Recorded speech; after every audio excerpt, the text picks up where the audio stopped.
The Ugly Dolls are defective children's toys rejected by the manufacturer and sent to the town of Uglyville, where they still long to have a child of their very own, a particular doll named Moxie. One day, Moxie and her friends Wage, Bobo, Ugly Dog, and Lucky Bat try to find another way out of Uglyville and into the real world. They come across the Institute of Perfection, run by the tyrannical Lou, who is hell-bent on keeping the group out of the real world because of their imperfections. Lou is a master at spotting imperfections. He also has a mysterious past with Ox, the mayor and founder of Uglyville. Will the Ugly Dolls complete the gauntlet and enter the real world? Well, I guess so. This is Ugly Dolls.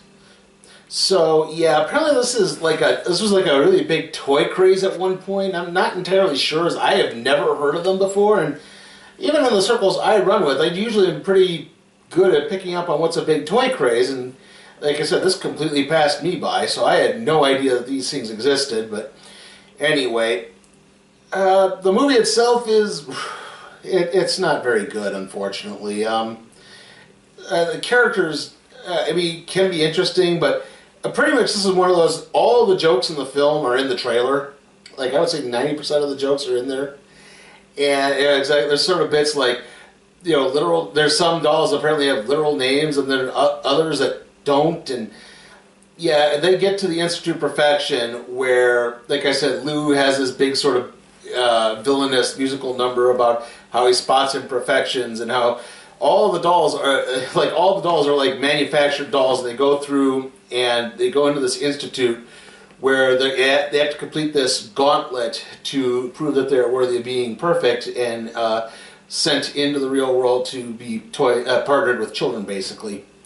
And with that, they all basically like the joke. There's like one joke in there, and it's kind of funny where they're going in. It's like, you are a doctor / model. You are an attorney / model.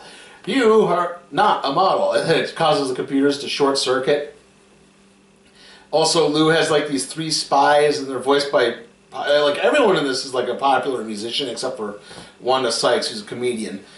And she voices Wage, who likes baking, and that's basically her. That's all I got from that. Like, she really, I don't know what her character brings to this, but anyway. And like, they're in there, and basically, like, Lou is, like, he's the ultimate perfectionist. He spots any tiny imperfection, even on the perfect dolls. Like, ooh, this one has a mole. This one has mismatched eyes. This one has a streak in her hair.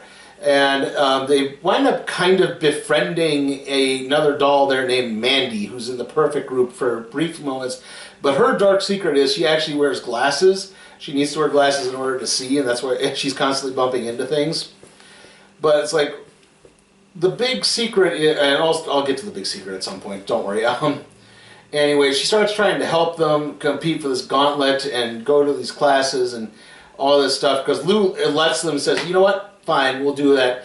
He takes particularly interest when Moxie mentions Ox in Uglyville, and the big revelation is that Ox has known that, like, the Uglyville people are rejects. They're not meant to be in the real world, because Ox actually tried to go through the gauntlet once himself, and he failed, and Lou, who was his friend, tried to, basically said, look, there's only one way you can get out of here, and that's to go into an incinerator, basically. It's basically be sent to the incinerator because you're all rejects and defective, and you're not perfect, and no child would ever love you.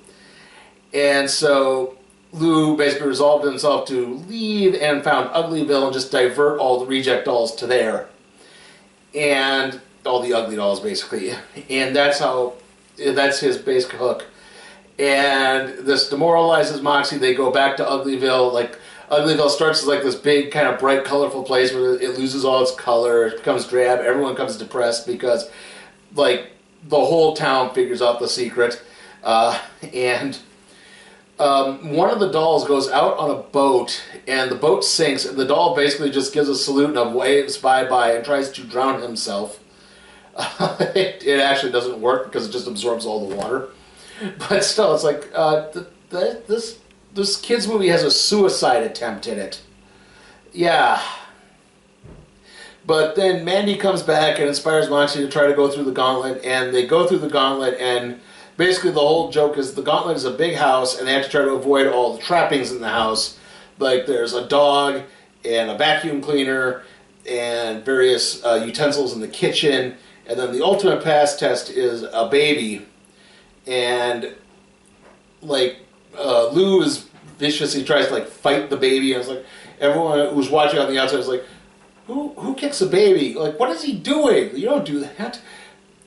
And Moxie has the chance to just go through and cross the finish line, but she stops and actually chooses to comfort the baby, and it turns out that's the whole point. Like, you're supposed to show love and compassion no matter what the circumstances.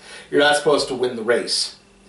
And it also turns out that Lou never wins in this because he's a prototype, but he's actually not supposed to be meant for consumption by the mass public. He's just meant to perpetually run this doll finishing academy. But he tries to stop him, and they eventually stop Lou, and basically Uglyville and the Institute of Perfection merge into the Institute of Imperfection, I guess. I don't know what they called it. And eventually, Moxie is allowed to enter the real world and find a child of their own. It's like all the dolls find children of their own, but I guess it's also implied that while the children are sleeping, they can come back to Uglyville. Yeah, again, it got a little garbled towards the end. Like I said, this movie's not very good, and the songs could be good, but they don't work in terms of the story. Like, they're just kind of pounded into there. Like, the first song should be insanely catchy and kind of fun, but it's way too long, and it's broken up with all these drab talking bits that don't add anything to the story. And the only song that kind of works is obviously there's a makeover montage, because of course there is. And like, that song kind of worked a little bit, and that it was a little fun, a little catchy, but unfortunately, like, nothing else worked in this. And the story itself is just kind of very average. Like, and all of the jokes that were in there, like, all of the funny jokes were jokes that were in the trailers for this. So I would not recommend this except to the youngest of people. I have to give Ugly Dolls an F. I thought about giving it a D. Again, like, a lot of this stuff really soured me on it, especially the doll suicide attempt. Do we really need to go that dark? Meet BJ and his partner, the Bear, a couple of fun-loving truckers who will haul anything for $1.50 a mile. But when the evil Sheriff Lobo shows up, it's freewheeling and anything goes. Then an ex-con seeks revenge. Rockford. The Rockford Files moves to a new night with a 90-minute special, Saturday following BJ and the Bear. Okay, trailer time, and we got one new trailer, and that was it. We'll get to that. We got Toy Story 4 again, Dora and the Lost City of Gold again, Abominable, that's the DreamWorks Chinese company co-production about the young Chinese girl who tries to get a Yeti back to Mount Everest. We got Angry Birds 2, we got Detective Pikachu, which is the movie we'll be reviewing next week. My Spy, that's the Dave Bautista. He's a CIA agent, and he gets partnered with a kid who discovers he's an undercover CIA agent. And last is our new movie, which is Palms, which comes out next week, and it's Diane Keaton starting a cheerleader group for senior citizens.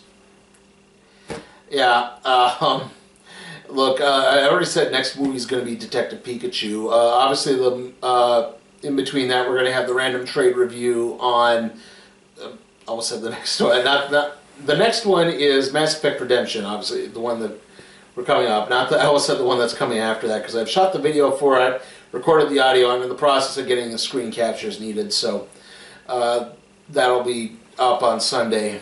Like I said, next movie is Detective Pikachu. After that, it'll be John Wick Chapter 3, and the review of WWE Money in the Bank 2019. So, see you all next time.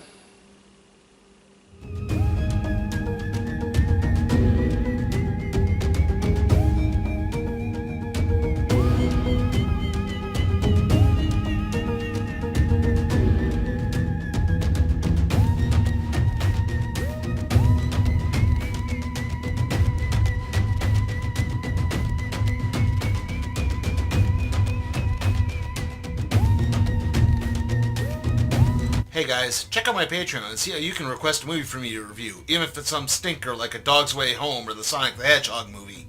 Also, if you like what you see, give the video a like, share, subscribe, and don't forget to ring that notification bell.